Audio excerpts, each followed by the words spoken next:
राजनीति विज्ञान की आज की क्लास में हम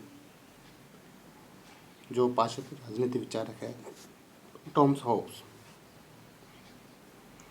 उसका जो सामाजिक समझौता सिद्धांत है, इस पर हम चर्चा करेंगे। पिछली क्लास में हमने इसके जीवन परिचय, इसकी रचनाएं और चिंतन पर प्रभाव करने वाले कारकों के बारे में अध्ययन किया था। हॉब्स का जन्म 1588 में इंग्लैंड में हुआ। उस समय गृह युद्ध की स्थिति थी, चारों तरफ अशांति का साम्राज्य था। उसकी रचनाओं में जो राजनीतिक की दृष्टि से महत्वपूर्ण थी, उनमें De Cive, De Corpore, Leviathan, Elements of Law और डी होमिनी मुख्य कृतियाँ थी। और प्रभावित करने वाले कारकों में हमने 3 पॉइंटों का अध्ययन किया था, जिनमें विज्ञान का विकास, इंग्लैंड का गृह युद्ध और यात्रा और संपर्क। इन 3 बिंदुओं में हमने उसके चिंतन को किस प्रकार प्रभावित किया था के बारे में अध्ययन किया। आज हम जो टॉमस हॉब्स है उसका सामाजिक समझौता सिद्धांत पर चर्चा करेंगे। हॉब्स का जो सामाजिक समझौता सिद्धांत है, उसके बारे में उसने अपने ग्रंथ लेवियाथन में विस्तृत रूप से वर्णन किया है। वह अपने सिद्धांत के निम्न बिंदु बताता है, जिनमें मानव स्वभाव का स्वरूप, सेकंड प्राकृतिक अवस्था, प्राकृतिक अधिकार और कानून, चौथा पॉइंट अनुबंध और राज्य की उत्पत्ति, और 5वां पॉइंट राज्य या संप्रभुता का स्वरूप है। इन 5 बिंदुओं के कारण को कहता है कि सामाजिक समझौता किस प्रकार, क्यों, कैसे हुआ। जो पहला पॉइंट है मानव स्वभाव का स्वरूप के बारे में, वो कहता है कि या इसमें हम चर्चा करते हैं। हॉब्स का जो मूल मंत्र है वो था स्वयं को पढ़ो। वह इस बात पर जोर देता है कि राजनीतिक समाज का जो प्रत्येक अध्ययन है वह मानव स्वभाव के चिंतन से प्रारंभ होना चाहिए। जो राजनीति है उसके बारे में जो अध्ययन करना है, तो सबसे पहले मानव स्वभाव के चिंतन से प्रारंभ इसका अध्ययन होना चाहिए। मानव का चित्रण वह एक प्रकार से स्वार्थी और भयग्रस्त प्राणी के रूप में करता है, जो हमेशा अपने हित के प्रयास में लगा रहता है। कहने का मतलब है कि मानव एक स्वार्थी है और भयग्रस्त प्राणी है, जो हमेशा अपने स्वार्थ को पूरा करने में लगा रहता है और अपने स्वार्थों को पूरा करने के लिए वह लगातार लड़ाई झगड़े करता रहता है। इसका मुख्य उद्देश्य अपने यश, कीर्ति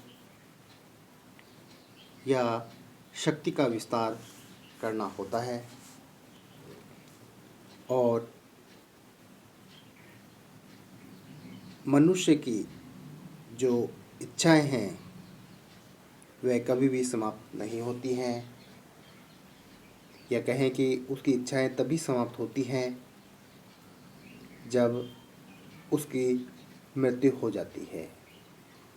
मृत्यु से पूर्व उसकी इच्छाएं कभी भी समाप्त नहीं होती है। एक इच्छा पूरी होने के बाद में वह दूसरी इच्छा की कामना करने लग जाता है और उस इच्छा को पूरा करने के लिए लड़ाई झगड़े इत्यादि कार्य करता है।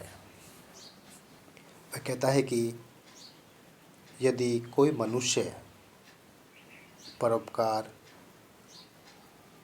या किसी पर दया करता है तो उसका जो परोपकार या दया करने का जो कार्य है उसके पीछे भी उसका कोई ना कोई स्वार्थ छिपा होता है।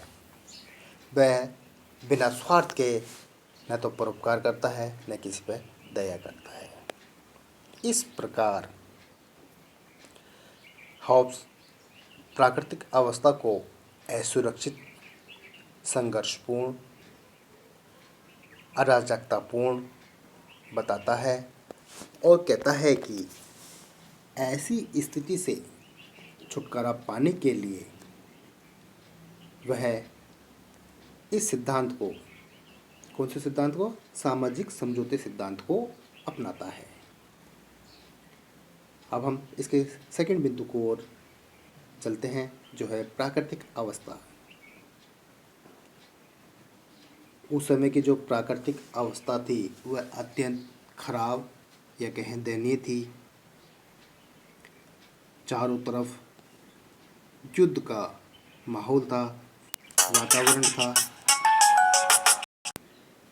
तो जो प्राकृतिक अवस्था थी अत्यंत खराब थी, चारों तरफ युद्ध का वातावरण था। ऐसी स्थिति में सभी लोग एक दूसरे के खून के प्यासे थे। मानव जीवन एक प्रकार से कच्चे धागे पर लटकी तलवार के समान थी, जो कब किस पर और कहाँ गिर जाए यह किसी को पता नहीं था। हॉब्स मानव स्वभाव के जो संघर्ष है उसके 3 कारण बताता है कि जो मानव जो स्वभावपूर्ण जो संघर्ष कर रहा था उस स्थिति में उस समय, तो उसके 3 कारण थे। एक जो पहला कारण था प्रतिस्पर्धा, दूसरा भय और तीसरा यश। इन तीनों के कारण उस समय संघर्ष का माहौल या भय का माहौल व्याप्त था, जिससे जो प्राकृतिक अवस्था थी वह असुरक्षित, संघर्षपूर्ण और अराजकतापूर्ण थी। मनुष्य एक दूसरे से प्रतिस्पर्धा,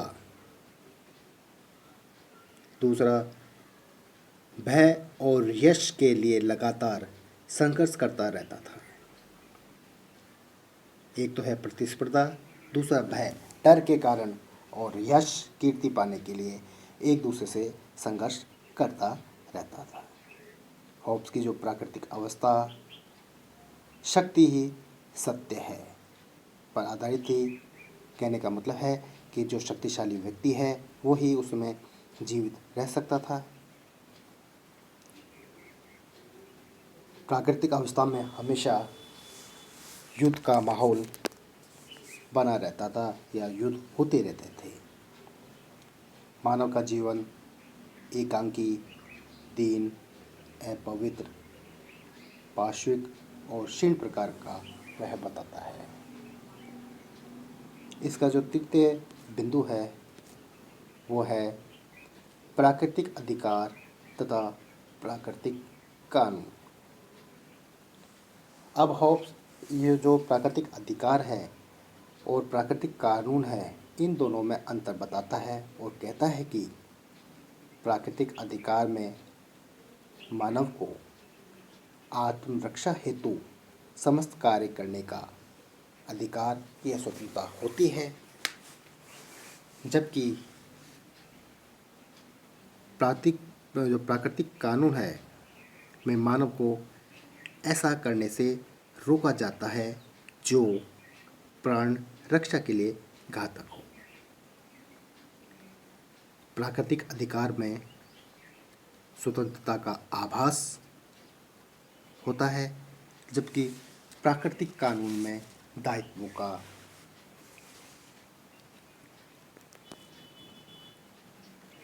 प्राकृतिक अधिकार निरंतर संघर्ष को जन्म देती है, जबकि प्राकृतिक कानून है वो बुद्धि द्वारा, ये कहे मनुष्य की बुद्धि द्वारा बनाए गए नियम हैं, जिनका अनुसार या आचरण करके व्यक्ति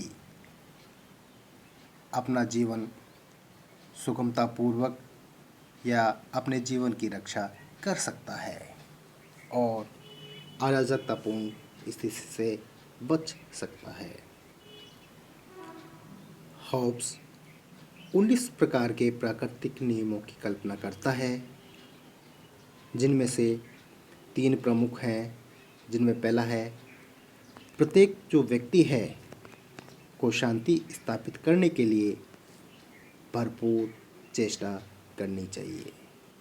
दूसरा पॉइंट, प्रत्येक व्यक्ति को आत्मरक्षा का अधिकार प्राप्त करने और शक्ति बनाए रखने के लिए प्राकृतिक अधिकारों का त्याग और दूसरे के विरुद्ध उतनी ही स्वतंत्रता पर ही संतोष कर लेना चाहिए जितनी वह दूसरों को स्वयं के विरुद्ध देने को तैयार है।